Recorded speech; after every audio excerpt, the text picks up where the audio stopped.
Confartigianato Imprese di San Donà di Piave festeggia 80 anni di attività al fianco degli artigiani, 80 anni di sviluppo del mondo artigiano nel territorio del San Donatese. Le celebrazioni sono iniziate già a dicembre con un primo momento che ha coinciso anche con l'intitolazione a Roberto Barbieri della Sala del Consiglio nella sede di Confartigianato. Adesso un momento invece dedicato a tutto il mondo artigiano con le premiazioni di 62 imprese artigiane che hanno raggiunto un traguardo di fino a 70 anni di attività nel mondo imprenditoriale. Oggi siamo qui a celebrare gli 80 anni di vita, ma soprattutto di attività dell'associazione, riconoscendo le aziende che hanno negli anni maturato tanti anni di attività e che sono riusciti anche ad effettuare dei passaggi generazionali importanti. Noi abbiamo pensato a 3 categorie più una prima fascia che è l'anzianità artigiana per le aziende che hanno dai 40 ai 49 anni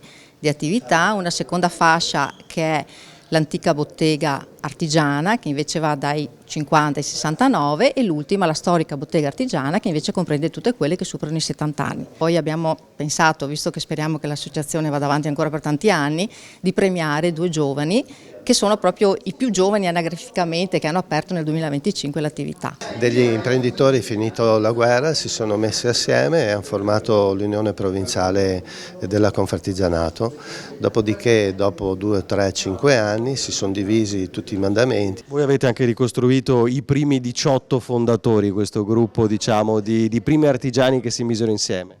Sì, noi ne avevamo 4 all'interno di questo gruppo di 18, dopodiché, come ti dicevo, pian piano la questione si è divisa. In questi 80 anni avete accompagnato la crescita di un tessuto economico del San Donatese che è un tessuto vivace, fervido. Sì, senz'altro.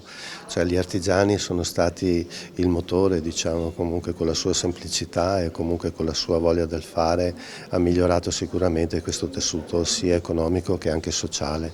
È una parte molto importante della nostra società. Oggi il mondo dell'artigianato richiede una formazione continua per essere al passo con i tempi, con le evoluzioni dei vari settori. Su questo la Confartigianato assiste i propri associati. Come? Confartigianato è da sempre attenta alla formazione dei propri imprenditori, dei propri associati. Infatti proprio ultimamente stiamo facendo un percorso di accreditamento in regione proprio per la formazione continua che a nostro avviso è importantissima. Inoltre eroghiamo formazione su vari aspetti e soprattutto sulla sicurezza, sulle materie obbligatorie perché è una tematica sempre più importante per la salute dei dipendenti sul posto di lavoro. Seguiamo le aziende per diciamo, gli investimenti che fanno nella propria azienda tramite i contributi che arrivano da fondi pubblici, quindi soprattutto dalla regione ma anche dallo Stato e quindi diciamo, li agevoliamo a seguire queste pratiche che non sono sempre semplicissime dalla progettazione al rendiconto, quindi proprio all'erogazione del contributo. Oggi si festeggiano gli 80 anni della Confartigianato di San Donà, chiaramente un movimento importante all'interno della Confartigianato provinciale. Uno dei movimenti più importanti sia per numero di soci ma poi anche per storia, insomma, è sempre un punto di riferimento della nostra associazione. Ecco, stiamo vivendo un momento difficile per il mondo dell'economia in generale, ci sono queste turbolenze internazionali, il mondo artigiano che cosa chiede, che preoccupazioni esprime? Il mondo dell'artigianato intanto si auspica che queste guerre finiscano e questa è la cosa che ci serve per poter fare economia. Bisogna avere un mercato libero e un mercato che governa rispettando quelli che sono i diritti internazionali e anche i diritti economici e le convenzioni economiche.